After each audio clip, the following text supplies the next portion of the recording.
ये कहानी है जॉन नाम के मछुआरे की, जो हर रोज की तरह अपनी छोटी नाव लेकर समंदर में मछली पकड़ने निकलता है। लेकिन इस दिन कुछ अलग होता है। अचानक चारों तरफ घना कोहरा छा जाता है और दूर दूर तक कुछ दिखाई नहीं देता। जॉन रास्ता भटक जाता है और इधर उधर भटकते भटकते उसे एक सुनसान नाव नजर आती है। जिज्ञासावश वो अपनी नाव उस नाव से बांधता है और अंदर जाकर देखने का फैसला करता है। जैसे ही वो उस नाव के भीतर जाता है, उसके होश उड़ जाते हैं। पूरी नाव खाली थी, न कोई इंसान, न कोई आवाज, बस रहस्यमयी सन्नाटा।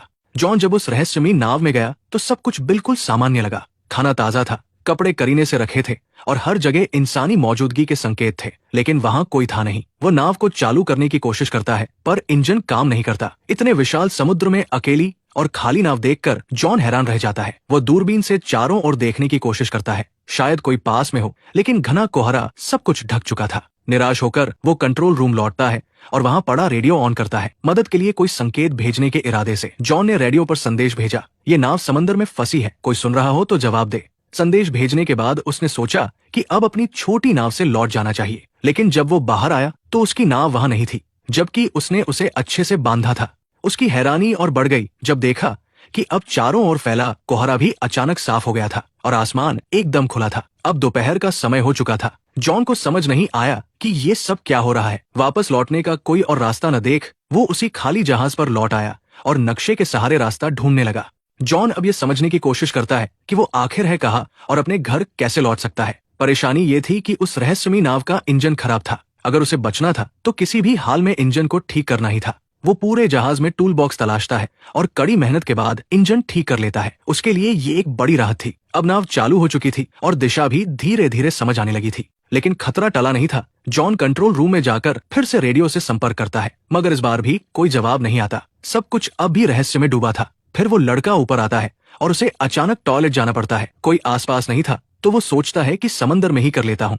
जैसे ही वो किनारे जाता है, अचानक किसी ने पीछे से उसे धक्का दे दिया। वो सीधा पानी में गिरता है। हालत बेहद खतरनाक थी, लेकिन उसने रील को पकड़कर किसी तरह खुद को डूबने से बचा लिया। हवा और पानी का दबाव इतना ज्यादा था कि वापस नाव तक आना मुश्किल हो गया, मगर उसने हार नहीं मानी, हिम्मत जुटाई और धीरे धीरे रील के सहारे खुद को खींचते हुए फिर से नाव पर चढ़ाया। इस सब के बीच उसका काम पूरा नहीं हो पाया तो वो दोबारा टॉयलेट जाने लगा। जैसे ही वो नीचे पहुंचा, अचानक किसी ने जोर से दरवाजा बंद कर दिया।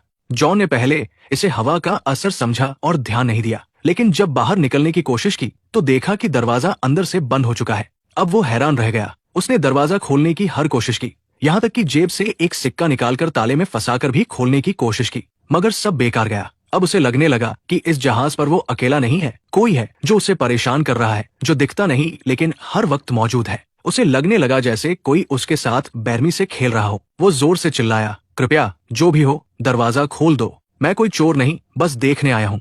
लेकिन कोई जवाब नहीं आया। अब उसे समझ आ गया कि मदद की उम्मीद बेकार है। वो केबिन की तरफ बढ़ा और अंदर जाकर जो देखा उससे उसकी रूह कांप गई। वहां खून के धब्बे थे, डरावना माहौल था, पर उसने डर को नजरअंदाज किया और एक कैंची उठाकर दरवाजा खोलने की कोशिश की, लेकिन ताला अब भी नहीं खुला। तभी पूरी नाव जोर जोर से हिलने लगी, जैसे कुछ बड़ा होने वाला हो। जॉन बेहद घबराया हुआ था। तभी उसकी नजर ऊपर की एक खिड़की पर पड़ी। वो किसी तरह उस खिड़की से बाहर निकला और चारों ओर देखा। दूर से एक विशाल कार्गो जहाज उसकी ओर आता नजर आया। उसकी दिशा सीधी उसी नाव की ओर थी। जॉन को समझ आ गया कि अगर वो जहाज टकराया तो सब खत्म हो जाएगा। अब उसे हर हाल में अपनी जान बचानी थी।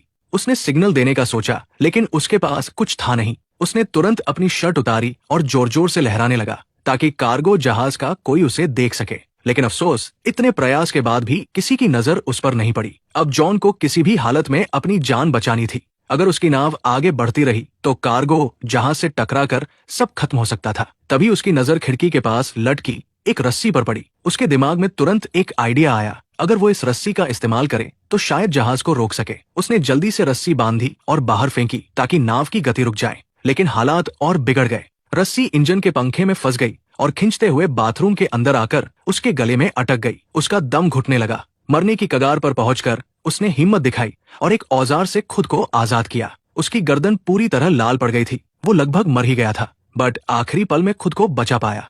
रस्सी इंजन में फंसी थी, जिससे जहाज की रफ्तार थम गई, मगर ये काफी नहीं था। भारी कार्गो जहाज फिर भी उससे टकरा गया। जोरदार टक्कर से उसका जहाज बुरी तरह हिल गया और जॉन जमीन पर गिरकर बेहोश हो गया। उसके सिर में गहरी चोट लगी थी।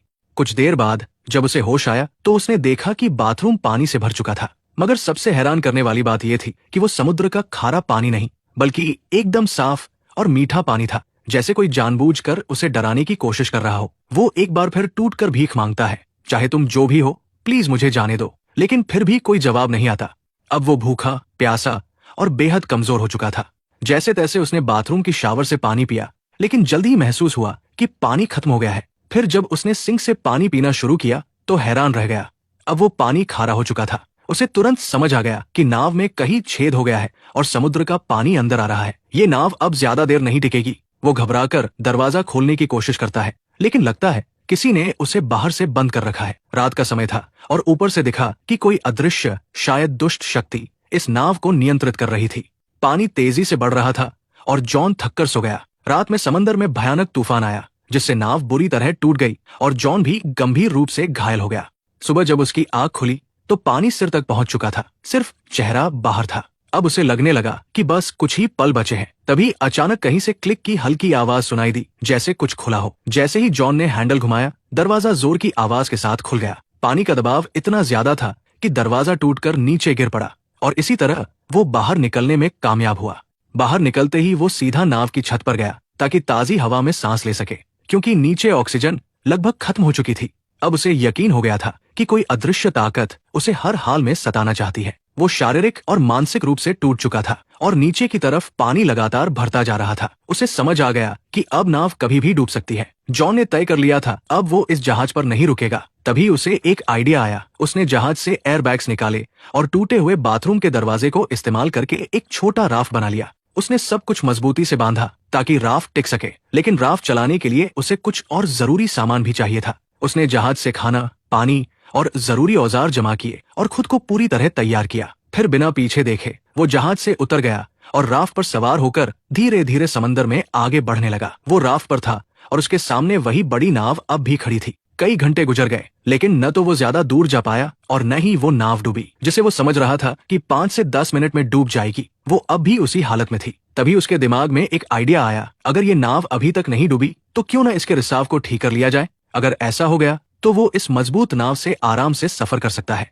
ये सोचकर वो वापस नाव के पास गया। सबसे पहले उसने रिसाव को ठीक किया, फिर पाइप और औजारों से एक पंप तैयार किया ताकि पानी बाहर निकाला जा सके। उसने जो पंप बनाया था उसकी मदद से नाव में भरा समुद्र का पानी धीरे धीरे बाहर निकल गया। रिसाव ठीक करने और पानी हटाने के बाद उसने जहाज की बाकी दिक्कतें भी ठीक कर दी। साथ ही उसने बाहर से भी मरम्मत की ताकि आगे सफर में कोई और परेशानी न हो। काम खत्म होने के बाद उसने फिर से रेडियो से मदद मांगने की कोशिश की, लेकिन इस बार भी कोई जवाब नहीं आया। मायूस होकर वो वापस लौटा और नक्शा निकालकर एक बार फिर रास्ता समझने लगा। उसने नाव को आगे बढ़ाने की कोशिश की, लेकिन जैसे ही इंजन स्टार्ट किया नाव बिल्कुल नहीं हिली, मानो फिर से उसे धोखा दे रही हो। वो नाव एकदम स्थिर थी, जैसे पानी में जड़ हो गई हो, और यही सोच उसे अंदर से तोड़ रही थी। वो पूरी तरह थक चुका था, उम्मीदें खत्म हो रही थी। तभी दूर से उसने एक और जहाज आते देखा। अब उसके पास बस एक ही रास्ता था, अपने छोटे राफ्ट से उस जहाज तक पहुंचना। वो तुरंत राफ्ट पर चढ़ा और तेजी से उस जहाज की ओर बढ़ा,